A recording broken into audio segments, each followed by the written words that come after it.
The Seventh U.S. Circuit Court of Appeals ruled on Thursday that having the motto, "In God We Trust," on currency is not an endorsement of a particular religion. A federal court in Chicago has ruled that printing, "In God We Trust," on U.S. currency doesn't violate a Satanist's rights under the Constitution. The Seventh U.S. Circuit Court of Appeals ruled Thursday that the motto is not an endorsement of a particular religion, but rather a phrase that merely acknowledges a part of our nation's heritage, albeit a religious part. The motto's placement on currency has the secular purpose of recognizing the religious component of our nation's history, Chief Judge Diane Wood wrote in her opinion. And it does not affect current religious practices.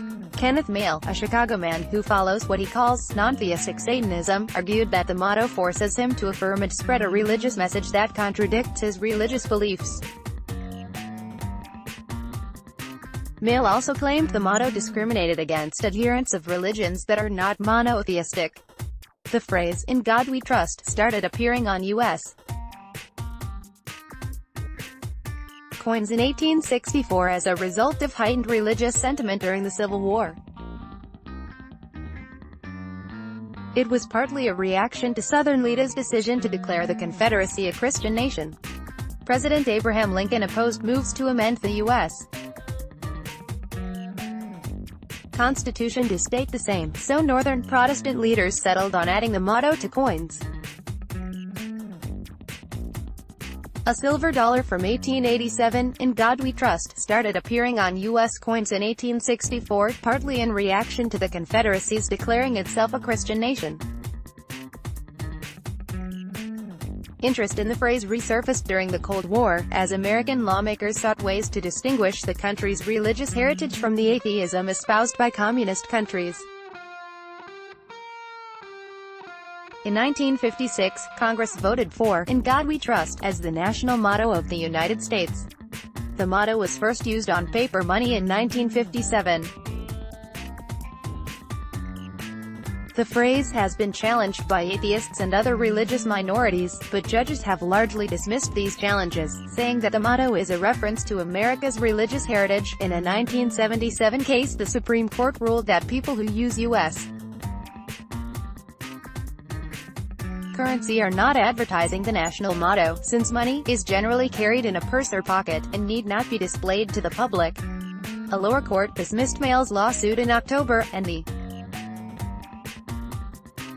Federal Appeals Court affirmed that decision on Thursday. The Cold War was at its height during the mid-1950s, and so it is just as accurate to say that the motto was placed on U.S. currency to celebrate our tradition of religious freedom, as compared with the communist hostility to religion, Wood wrote in the opinion. Moreover, even if the motto was added to currency in part because of religious sentiment, it was also done to commemorate that part of our nation's heritage.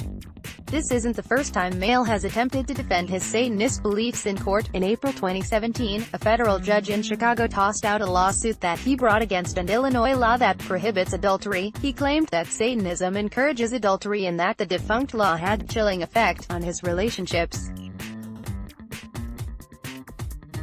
Illinois, like many other states, still has anti-adultery laws on the books that are no longer enforced.